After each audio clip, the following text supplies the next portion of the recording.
What's up guys, this is TBT, and in this video, although we're a little late in the game, we're gonna go ahead and review the Moto G5 Plus. To start off with what's included in the packaging, we have the micro USB cable, the wall charger, the README guide, the SIM ejector, and of course the Moto G5 Plus.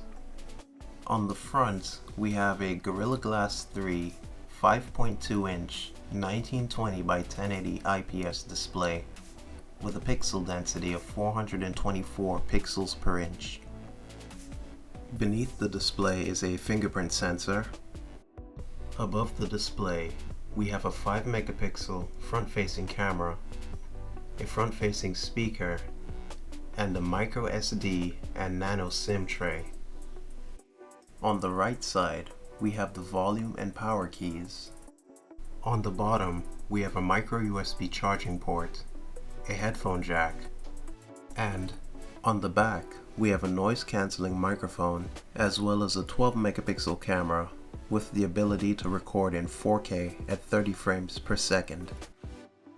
On the inside, we have a Snapdragon 625 2 GHz octa-core processor, an Adreno 506 GPU, a 3000 mAh battery, 4 gigs of ROM, 64 gigs of storage, as well as Android 7.0 fresh out of the box.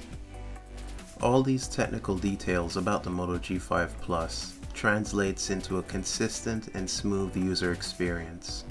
Colors, brightness, and pixel density gives everything on screen a sharp and clean appearance. Capacitive touch is very responsive, allowing me to quickly and easily navigate with touches, pinching, zooming, dragging, and holding various objects on screen. With regards to navigation, one of the things that I like about the G5 Plus is the ability to use the fingerprint sensor in place of the on-screen buttons. So, you could swipe right to go back to any previous window within an app, or you could swipe left to bring up the multitasking window. You could also tap and hold to lock the phone, or you could tap and hold just a little bit longer for Google Assistant. Keep in mind that these gestures can be customized to suit your personal taste. I'm pleasantly surprised to find that the G5 Plus is able to handle gaming performance without a hitch, and I surmise that we have the Snapdragon 625 and the 4 gigs of ROM to thank for that smooth experience. Call quality on the hardware is pretty good, and it's also good to know that, on my T-Mobile connection, the G5 Plus also supports enhanced LTE, as well as Wi-Fi calling. There's only one speaker on the front, and although you won't get that immersive experience from just one speaker, it's good enough for the occasional video or two.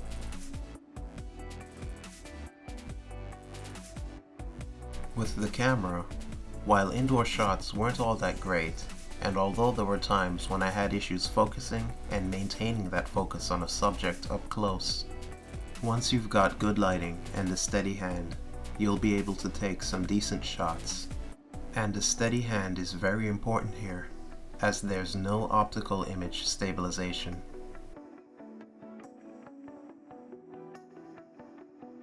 One last bit of detail that I want to mention is NFC.